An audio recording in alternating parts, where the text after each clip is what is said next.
Willkommen. Welcome back to the channel. Thank you so much for being here. My name is Sean Huggins and this is React with Hugs. Today we are going to be checking out how the German government works. Ooh, short, simple, to the point. I've seen videos like this before on this channel and it amazes me every time because I never learned anything about it until I made this channel.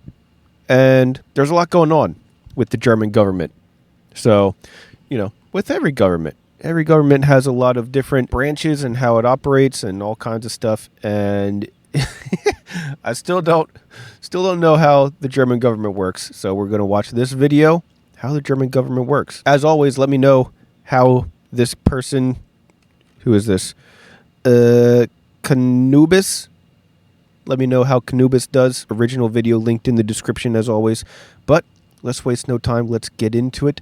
Los geht's. Germany. It's a country in central Western Europe that's about the size of the US state of Montana, or slightly smaller than Japan. If you're still having any trouble finding it, it's right next to the town of Słubice, Poland.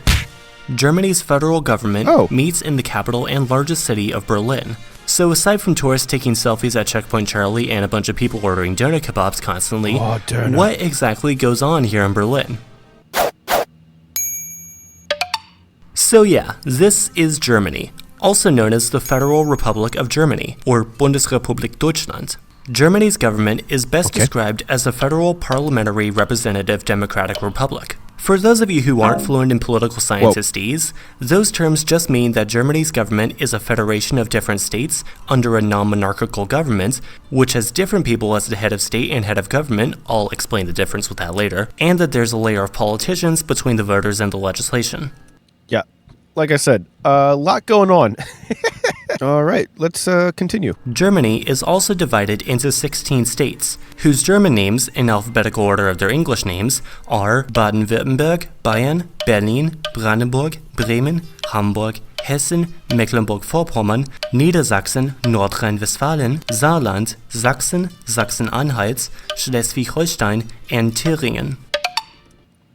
Wow, he is actually pretty good at pronouncing German words. Rheinland-Pfalz was not mentioned in the video. Oh my god! How the frick could you forget Rheinland-Pfalz? Unbelievable. Some of these states might have familiar names from European history, be it from various treaties or dogs, as many of them are directed— What dogs? Hold on a second. What dogs are there? Bremen? Is Bremen a type of dog? Hamburg? A Berlin Terrier? I don't know what kind of dog breed there is that's named after a German state, but that's pretty cool. are direct descendants of the kingdoms that once ruled these lands. Although nowadays the main purpose of the states is to manage local affairs that the federal government can't, and probably shouldn't, be bothered with. These include things like schools, law enforcement, healthcare, und so weiter. Dude, nice. He put the German These include things like Legos schools, in. law enforcement, healthcare. Dude, oh, Playmobil. Yes, that's what they are. Dude, I used to love these things as a kid. Oh man, that's awesome. Und so weiter. States are often further divided into Regierungsbezirke, or governmental districts, and Kreise, or districts of various types, all responsible for various tasks even more local than what the state can provide for. Now, this is a video about how the German national government works, so if you're more interested in how local government works in Germany, I would highly recommend this video from Rubos. Okay, back to the federal government. Just how does that work? Well, first, there are two major legislative bodies, the Bundestag and the Bundesrat. The Bundestag meets in the famous Reichstag building and is the German parliament, while the Bundesrat meets in the Prussian House of Lords, or the Preußisches Herrenhaus, and represents the state governments. If you already know a bit about the US government, think of the Bundestag like the House of Representatives, and the Bundesrat as kind of a bit more like the Senate. The German government also essentially has two leaders. The president is the head of state, which means he, currently Frank-Walter Steinmeier, presides over representational matters and doesn't really have as much powers despite technically being the most important person in the German government. They really just preside over legislation and make sure nothing goes wrong. The second most is the president of the Bundestag, or Bundestagspräsident, currently Wolfgang Schäuble, who is basically— Okay, which one is Olaf Scholz, Chancellor of Germany. Who the frick? This guy didn't even mention the chancellor. Who's the chancellor? In charge of managing the Bundestag and making sure everything's in order, and is basically Germany's equivalent of the speaker. The chancellor, however, or Bundeskanzlerin, currently the world-famous Angela Merkel, is the head of government, which means she appoints the federal cabinet and basically runs the country, in a sense. Technically, the chancellor is officially only ranked third in the German government, but if you don't know much about German politics, there's a reason you probably still heard of Angela Merkel.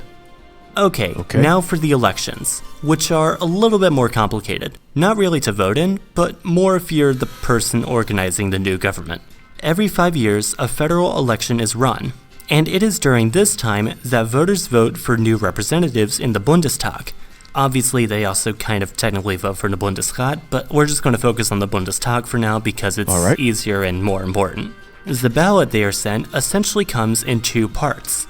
One for the person the voter wants representing their constituency, and another for which party the voter wants in power. You don't have to vote correspondingly either. If you're a fan of the SPD but like the FDP candidate more,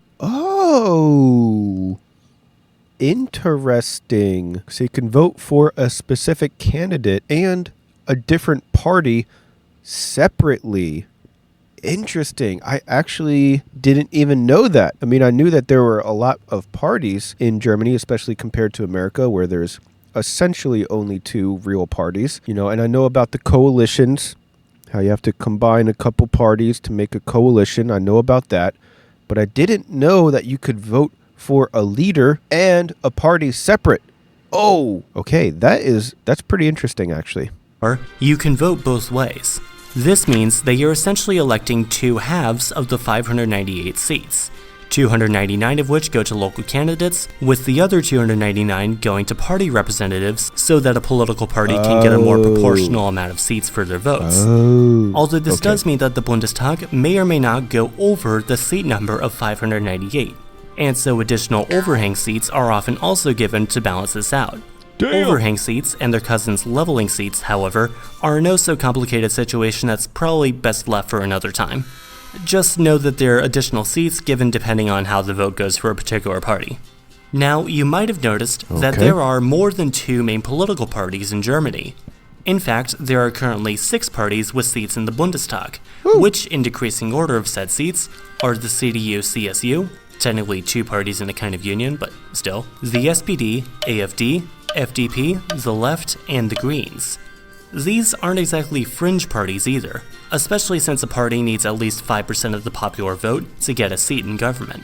This means that a singular party rarely gets a majority in government, and so they often need to pair up with another party to get legislation passed. This is something known as a coalition, and the current government coalition is made up of the CDU-CSU and the SPD, with the other 4 parties forming what is known as the opposition. So, to wrap everything up, here's a diagram of how the German... Whoa! Hold on a second. Holy crap, look at this diagram. This is the most German thing I've ever seen. A diagram, a flow chart of the German political system. Wow, this is incredible. All right, anyways. Government interacts with itself. It's a little bit confusing at first, but so are most government diagrams to the unfamiliar observer. So let's start with the normal German voter, who is a German citizen over the age of 18 who has lived at least 3 straight months in Germany in the last 25 years up to the election. This only applies if you've been living outside of Germany. So in this diagram, yellow boxes represent the legislative branch, blue boxes represent the executive branch, and gray boxes the judicial branch. Green arrows mean that one body elects and/or appoints another, blue arrows that one body sends members to another, red arrows that one formally appoints and/or has veto power over another, and 3 arrows is a German YouTube channel that's completely unrelated to this. So starting with a normal voter, they elect their state legislature and the federal diet. The state legislature, in turn, appoints the state constitutional court, the minister-president, and the appointed members of the federal convention.